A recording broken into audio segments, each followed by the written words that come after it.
박수 감사드립니다. 지난 8월 7일 실업스토어 앱이 스토어에 등록됐습니다. 그 개발 후기 뒷이야기를 해드릴까 하고 자리를 마련했고요.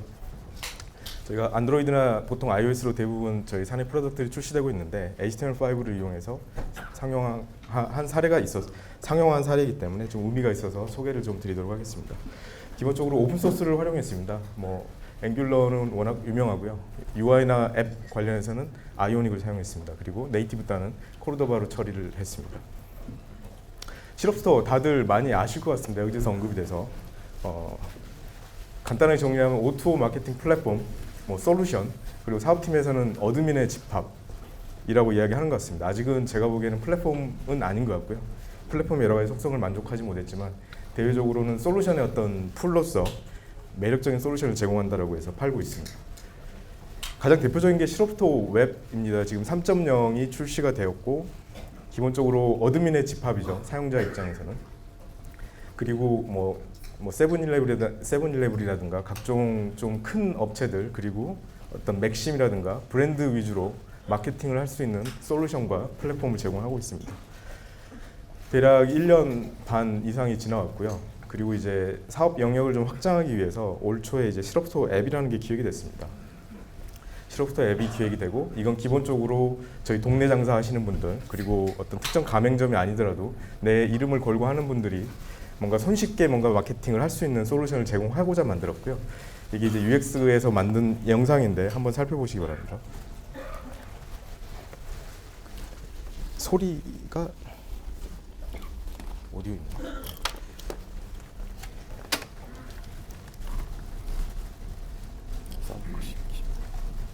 꺼야 되죠. 키셔야죠. 소리를 키셔야 여기 초반은 좀 각설하겠습니다. 좀 길어서요. 시간이 아까워서 24초부터 앱 하나로 우리가 내 단골 고객 만드는 방법. 일반 카페 사장님이 한가한 시간대에 가게 홍보를 하려고 길거리에서 전단지를 나눠주고 계시네요. 하지만 아무도 받아주는 사람이 없나 봐요. 시업 카페 사장님은 가게 홍보 안 하시나요? 아하, 쿠폰과 전단. 카페 주위에 있는 시업 회원에게 자동으로 쿠폰과 전단이 전송되는군요.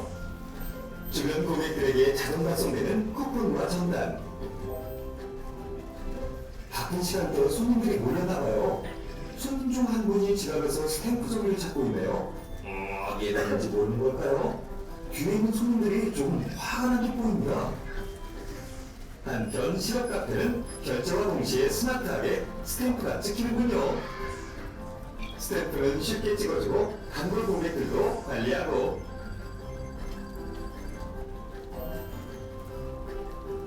요즘 같은 시대엔 SNS 관리는 선택이 아닌 필수죠.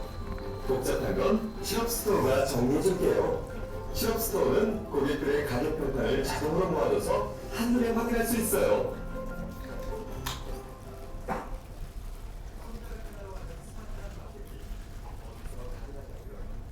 자, 이게 시작점이고 이걸 저희가 만든 솔루션을 이렇게 포장을 해서 보여주고 있습니다. 좀 이해가 가시나요? 만약 정말 내가 자영업을 하고 있다고 하면 이게 많이 도움이 될지 실제 이런 거를 만들고자 해서 시작을 해서 실제 만들어진 걸 좀 바로 보여드리겠습니다. 이게 잘 녹아 들어있는지 한번 비교를 해보시기 바랍니다.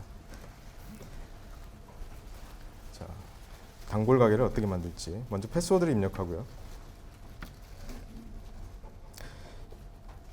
지금 현재 실업 앱 버전에서는 되어 있지 않고요. 지금 저희가 QA 진행 중입니다. 그래서 아마 내일 완료가 되는데 다음 차기 버전에 공개될 새로운 UI입니다. 보시면 기본적으로 주위에 있는 현재 고객 수를 OCB 기준으로 TR 기준, FTR 기준으로 모아주고요. 그래서 몇 명 있는지 이렇게 보여주는 섹션이 있고요. 그리고 지난 몇 주간 이 사람들이 5주간의 월 통계를 뽑아서 이게 몇 명의 고객들이 시간대별로 있었는지를 보여주고 있습니다. 그래서 결국 저희가 하고자 하는 거는 이 고객에 마케팅 하고 싶어요라고 하면 고객에 마케팅하면 저희가 만들어놓은 실시간 쿠폰이라는 솔루션을 구매를 할 수 있는 거죠. 기술적으로 이 부분은 웹뷰로 따로 빠져 있고 솔루션별로는 모두 서드파티 UR이라고 부르는 별도의 모바일 웹으로 다 만들어져 있습니다. 그리고 앱에 통합이 되어 있는 형태로 되어 있고요. 그래서 저희는 앱을 개발하고 있지만 다른 곳에서 다른 솔루션 개발자들은 저희가 만든 규격에 의해서 모바일 앱을 만들면 이런 솔루션을 플러그인한 형태로 계속 추가를 할 수가 있습니다. 그리고 이런 어떤 마케팅 활동에 의해서 결과가 있으면 이 대시보드 형태로 보여주고요.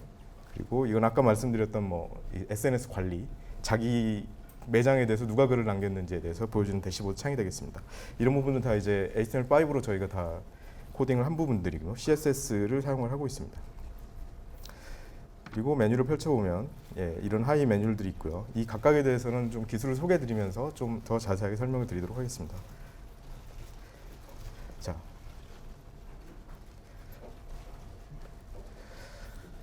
사실 앱을 만들었습니다. 앱 이 정도 만드는 건 다들 만드실 거잖아요. 근데 굳이 발표하는 이유는 저희가 HTML5로 만들었습니다. 근데 사연이 있습니다.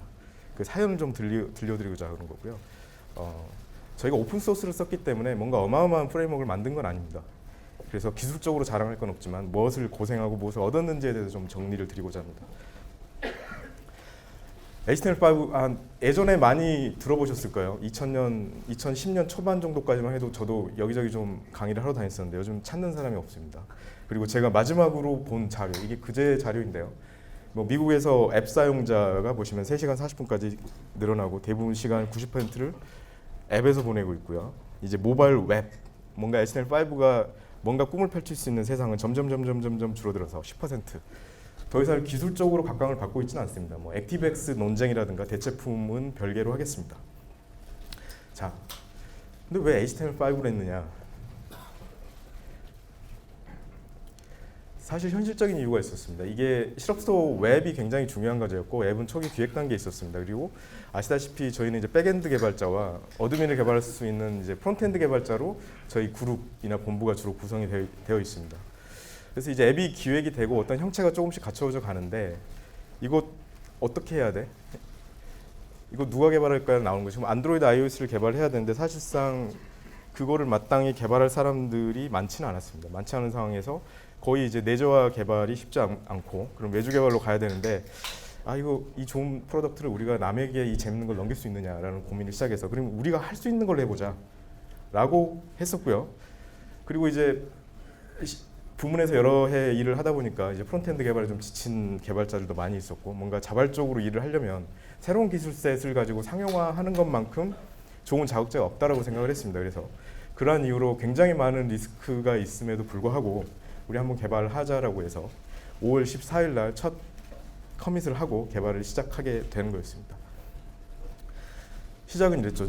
10명의 프론트엔드 개발자가 안드로이드와 iOS 네이티브 앱을 개발해야 됩니다. 이제 그 중에 한 명은 상품화 경험은 없는데 학교에서 좀 안드로이드 개발해보고 iOS는 이제 한 3년 정도 해보신 분이 계셨고요. 근데 다들 일정이 쫓겨서 바뀌었죠. 할 수 있을까? 할 수 있을까라는 수많은 고민을 했습니다.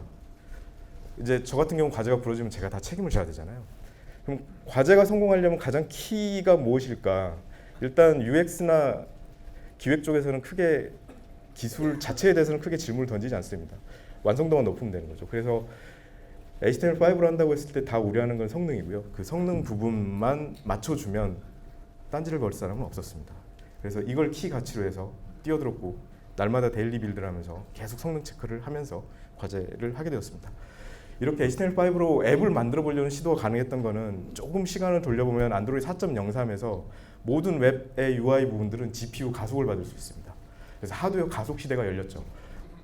멋지게 열렸지만 구글의 처절한 배신으로 그 GPU는 이제 보통 텍스처를 쓰잖아요. 텍스처 업로드하는데 최대 1초 이상이 걸리는 경우가 비일비재하게 발생을 하고 그렇기 때문에 사실상 UI가 텍스처 업로드하는 시간에 의해서 1초 이상 멍을 때려야 되는 상황이 발생이 됩니다. 이것 때문에 사실상 뛰어들 수가 없었고요.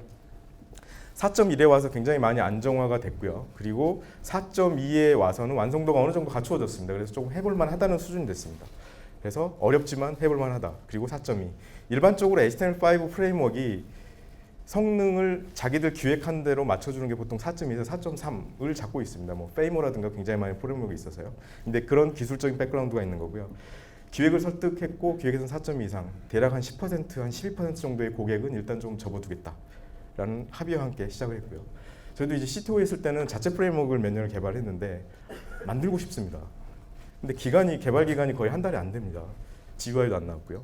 그래서 처음에 센차를 검토했습니다. 센차를 검토했는데 라이선스 문제가 있더라고요. 300만 원이면 해결이 되는데 자존심이 허락하지 않아서 아이오닉으로 넘어갔습니다. 그런데 아이오닉을 선택한 당시에 아이오닉을 써본 사람은 아무도 없었고요. 앵귤라를 써본 사람도 아무도 없었습니다. 그리고 첫 번째 5월 14일 날 공부를 조금 하고 첫 번째 커밋을 게리즈 통해서 하고 과제를 시작하게 됐습니다. 아이오닉, 이게 여기서 핵심일 텐데요. 지금 되게 다양한 스콥에 계실 것 같아서요. 그냥 앵귤라 기반으로 HTML5 프레임워크이고요. 저희가 써보니까 안드로이드하고 iOS 네이티브하고 거의 흡사하게 만들어놨습니다. 그러니까 내가 뭔가 자바스크립트나 CSS 가지고 뭔가 안드로이드 앱 같은 걸 만들어보고 싶다. 그리고 커스텀하게 뭔가 뷰를 많이 안 만든다고 할 경우에는 이걸 쓰시면 거의 비슷하게 다 만들어놓은 애니메이션과 위젯을 써서 앱을 굉장히 쉽게 만들 수 있습니다. 앵귤라, MVC는 다들 아시고 계실 것 같고요. 아이오닉이라는 건 기본적으로 MVC 프레임워크로 되어 있는 앵귤라.js 기반으로 해서 각종 리유저블한 컴포넌트들을 만드는 셋에 불과합니다. 그리고 플러스 알파로 뭔가 iOS하고 네이티브 스페시픽하게 동작하는 어떤 애니메이션이나 어떤 컬러, 스타일링 그런 것들이 되어 있는 집합입니다. 예, 이 부분은 말씀드렸고요. 그래서 아이오닉의 UI 컴포넌트를 좀 살펴보면요. 크게 UI를 만드는 거에서는 이제 CSS와 자바스크립트로 만들 수가 있습니다. CSS 같은 경우에는 뭐 div 써서 클래스만 주면 되게 색상들이 다양하게 만들어집니다. 다양하게 만들어지고 기본적으로 CSS 컴포넌트를 제공해서 사용할 수 있고요. 그 다음으로는 이제 자바스크립트 가지고 좀 더 복잡한 거, 액션식 같은 경우에는 뭐 iOS에서 많이 쓰는 그런 팝업 일종들인데 이것도 동일하게 제공을 해주고 있어서 아주 쉽게 사용을 할 수 있습니다. 그리고 아이콘도 굉장히 많이 제공을 해주고 있고 굉장히 아름답습니다. 아름다운데 저희가 쓰다 보니까 로딩 아이콘을 하나 쓰는데 최근에 SVG로 바꿨더라고요. 근데 SVG가 뷰포트 밖에서 렌더링이 되면서 CPU를 거의 맥 노트북에서도 10% 이상을 사용합니다. 그래서 과감하게 다 제거를 했습니다. 방금 말씀드린 액션 시대 하나의 예제가 되겠습니다. 여기 보시면 이런 것들인데 뭐 자바스크립트에서 뭐 버튼 달고요. 이렇게 해서 하나만 만들어주면 굉장히 몇 줄 안 되는 코딩으로 UI를 찍어낼 수가 있습니다. 그래서 UI 자체를 만드는 것들은 굉장히 시간이 안 걸리는데 이제 상업화를 할 때 문제는 이제 GUI대로 만들어야 되는 게 가장 큰 관건이잖아요. 그래서 상당 부분 저희가 대부분 커스텀 개발을 했습니다. 그리고 저희가 쭉 쓰다 보니까 장점으로 요약을 드리면 일단 네이티브 스타일의 UI 컴포넌트가 있어서 뭐 헤더라든가 푸터라든가 일부 그대로 재활용을 할 수가 있었고요. 그리고 페이지 내비게이션 같은 건 저희가 다 만들었지만 그리고 한 가지 또 장점이 그레이드에 따라서 성능을 이미 어느 정도 튜닝을 해놨습니다. 그래서 A, B, C 단계를 선택해서 주로 QHD, LG 단말들 같은 경우에 성능이 굉장히 좋지가 않습니다. 해상도가 커서요. 그런 단말들은 아주 손쉽게 조금만 성능 튜닝을 할 수 있는 걸 이미 다 제공을 해주고 있고요. 그리고 이제 싱글 페이지 앱을 개발할 때 가장 머리 아픈 게 UI 라우팅, 페이지 뎁스, 백키 누를 때 어떻게 할 거냐. 이 처리가 굉장히 골치 아픈데 제가 보기에 지금까지 중에 가장 아름답게 잘 처리가 되어 있는 것 같습니다. 그리고 코르도바 인티그레이션이 잘 되어 있고요. 커맨드 라인 인터페이스를 제공하고 있기 때문에 아주 손쉽게 다 앱을 개발을 할 수가 있을 것 같습니다. 그리고 저희가 다 당연히 HTML5로 개발할 수 없고요. 그래서 코르도바 플러그인을 사용했고 저희가 네이티브로 직접 개발한 부분은 푸시 플래닛, BLE, 스플레이 스크린 그리고 이제 저희 비밀번호 저장하기 위해서 별도로 만들고 카메라 그리고 이미지 크로퍼들은 저희가 안드로이드 네이티브로 개발을 했습니다. 그리고 한 가지 이제 스플레이 스크린을 아이오닉 기본에서 제공해준 플러그인인데 그거 쓰시면 안드로이드에서 버그가 있을 겁니다. 근데 그 버그가 제가 알기로 7월 14일 날 발생을 했고요. 저희는 그걸 잡기 위해서 QA 날 마지막 날까지 개고생을 했습니다. 그게 스플레이 스크린이 처음 시행할 때만 나오고요. 두 번째부터 안 나옵니다. 그런 부분들은 질문 주시면 저희가 다 답변을 드릴 수 있을 것 같습니다. 그리고 이제 마지막 저희가 고생한 거 몇 가지 더 설명을 드리겠습니다. 저희가 처음 iOS하고 안드로이드하고 다 커버를 해야 되잖아요. 거의 따로 URL을 개발해야 되면 할 이유가 없는 건데 가장 첫 번째 아까 말했던 솔루션들이 플러그인 형태로 계속 추가가 될 수 있다고 했잖아요. 근데 그런 솔루션들은 다 제각각의 UI를 모두 가지고 있습니다. 이걸 어떻게 내야 될 것인가에 대한 고민이 있었는데 그러면 이제 당연히 웹 쪽에서는 아이프레임이고 기본적으로 웹을 하고 있기 때문에 별도 웹뷰를 만들어서 넣어주면 되는 겁니다. 굉장히 간단한 고민인데 아이프레임으로 했을 경우의 장점은 기본 코르도바에서 제공하는 웹뷰에서 모든 기능 거기 플러그인을 써서 별로 변경 없이 다 쓸 수 있고요. API 정의하는 게 쉽지만 웹뷰로 딱 떼내는 순간 iOS 개발하면 이 부분 다시 개발해야겠구나 라는 생각이 드는 겁니다. 정말 많은 고민 끝에 저는 이제 2.3, 4.0에서 개발을 많이 했는데 아이프레임이 굉장히 문제가 많고 대부분 다큐멘터리를 보면 모바일 웹에서 사용하지 말라는 경험이 있었습니다. 그래서 가지 말자. 우리 QA 하다가 뭔가 문제가 나와서 잡을 수 없는 상황이 되면 우리 통제 불가능해서 shipping을 못하게 되기 때문에 자 웹뷰로 가자라고 해서 웹뷰로 갔고요. 그래서 iOS에서 그 부분 개발하느라고 상당히 고생을 많이 했습니다. 그런데 저희가 4.2에서 쭉 테스트를 해보니까 아이프레임으로 해도 가능하지 않을까라는 생각이 들고요. 만약 가능했다 그러면 한 명이 한 달 정도의 일은 줄일 수 있었을 것 같습니다. 그래서 이 부분은 저희가 다 증명을 하지 못했지만 다시 한다고 하면 4.2 이상에서는 아이프레임으로 그런 기능을 구현을 할 수도 있을 것 같습니다. 그리고 HTML5가 좀 떠오르다가 묻힌 것 중에 하나가 앱의 어떤 대안 플랫폼으로요. 제가 보기에는 이게 가장 큰 역할이죠. 스크롤 뷰입니다. 네이티브도 성능이 잘 나오지 않다가 요즘 잘 나오고 있는데 이게 안 돼서 저는 거의 망했다고 보고 있거든요. 주커 버그도 몇 년 전에 버릴 때도 아마 이런 이유가 있지 않을까. 스크롤 뷰 하나 만드는 게 굉장히 어렵습니다. 이게 스크롤 성능이 거의 나오지가 않습니다. 그래서 모바일 앱을 개발할 때 HTML5로 그 문제가 해결이 안 돼 있는 상태였는데 아이오닉을 저희가 쓰면서 가장 좋았던 거는 선택지를 줍니다. 기본적으로 브라우저에서 이제 스크롤할 때는 아까 GPU라는 게 있는데 CSS를 이용해서 GPU로 스크롤하는 게 있고요. 브라우저가 기본적으로 제공하는 다큐먼트 루트에 있는 네이티브 스크롤이 있고 이 부분은 제조사들이 엄청나게 성능을 튜닝해서 제공을 하는 부분들입니다. 이 두 가지를 선택을 다 할 수 있게 돼 있고 코드 몇 줄만 고치면 되게 돼 있어서 굉장히 좋았던 겁니다. 저희가 처음에 아이오닉을 검토할 때 처음부터 이게 있는지 없는지를 검토를 했습니다. 만약 이게 제공이 되지 않으면 한두 달 개발하고 실패할 수도 있습니다. 왜 그러냐면 성능 안 나오고 리스트에서. 그런데 마침 이게 있기 때문에 가도 되겠구나라고 생각을 하고 뛰어들게 된 거죠. 그래서 아이오닉에서 스크롤뷰의 성능을 보면 어느 정도 성능이 나온 상태에서 무한대로 쭉 풀트 리프레시 하거나 하면 계속 붙어 들어가야 됩니다. 앵귤라 쓰신 분들은 이런 어떤 리스트뷰를 엔지리핏을 써서 만들고 있는데요.